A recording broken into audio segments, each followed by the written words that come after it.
आदरणीय बंधुओं, माताओं व मेरी प्यारी बहनों, राधे राधे। आपका हमारे इस YouTube चैनल पर बहुत बहुत स्वागत है। बंधुओं, आज हम इस वीडियो में श्रावण सोमवार व्रत की कथा सुनेंगे, जिसे सुनने सुनाने से भगवान भोलेनाथ की कृपा से जीवन पर आया संकट टल जाता है, घर परिवार में खुशहाली आती है, व महादेव की शुभ कृपा से मन इच्छा पूर्ण होती है।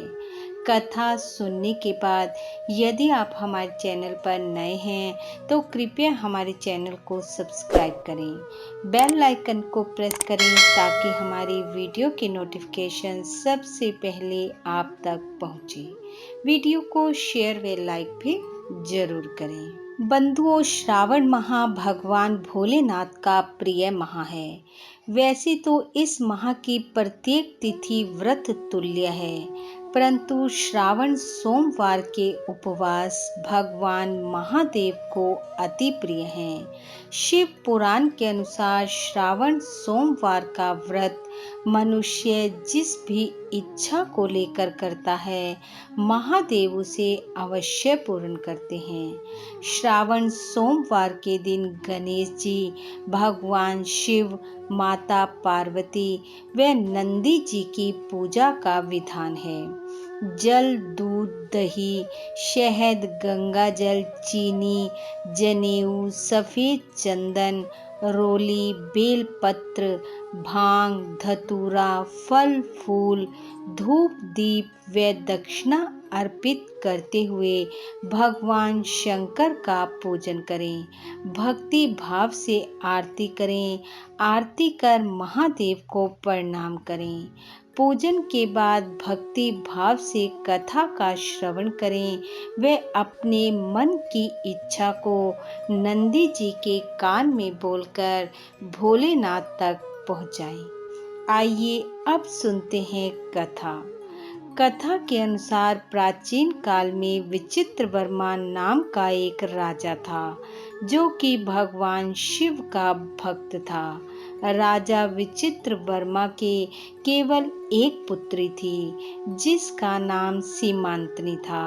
सीमांतनी भी अपने पिता की भांति भगवान शिव का पूजन किया करती थी। शिव मंदिर जाना उसका नित्य का नियम था।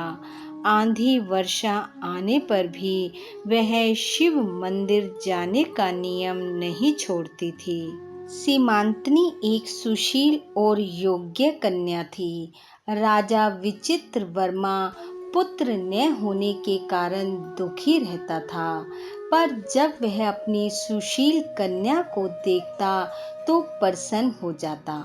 सीमांतनी के युवा होने पर विचित्रवर्मा को उसके विवाह की चिंता हुई और उसने अपने मंत्री को अपनी पुत्री के लिए योग्य वर खोजने के लिए भेजा।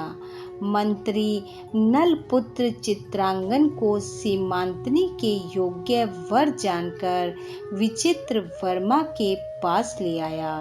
विचित्रवर्मा ने उसकी योग्यता को समझते हुए अपनी पुत्री सीमांतनी का विवाह चित्रांगन से कर दिया। राजा भी योग्य वर पाकर बहुत खुश था। धीरे धीरे चित्रांगन राज्य का कार्यभार भी देखने लगा और सीमांतनी के साथ शिव पूजा में भी शामिल होता। एक समय चित्रांगन किसी कार्यवश समुद्री रास्ते से अपने देश से दूसरे देश जा रहा था कि अचानक समुद्र में तूफान आ जाने के कारण चित्रांगन की नाव पलट गई और वह जल में डूबकर नागलोक में पहुंच गया। इधर समुद्र में तूफान आने और चित्रांगन की नाव पलटने का समाचार विचित्रवर्मा और सीमांतनी को मिला तो वह शोक के सागर में डूब गए। संयोगवश वह समय श्रावण मास और सोमवार का दिन था। सीमांतनी ने भगवान शिव का व्रत रखा हुआ था। यह समाचार पाते ही वह कुर्री पक्षी की भांति विलाप करने लगी और रोते रोते शिवालय पहुंच गई। शिवलिंग पर सिर पटकते हुए कहने लगी, हे भोलेनाथ, मैंने आपकी पूजा सच्चे मन, कर्म और वचन से की है, तो मेरे पति को मुझे वापस दो। इस तरह विलाप करती करती वहीं शिवलिंग पर सिर पटके वह पड़ी रही और आंखों से बहते अश्रुओं से शिवलिंग का अभिषेक होता रहा।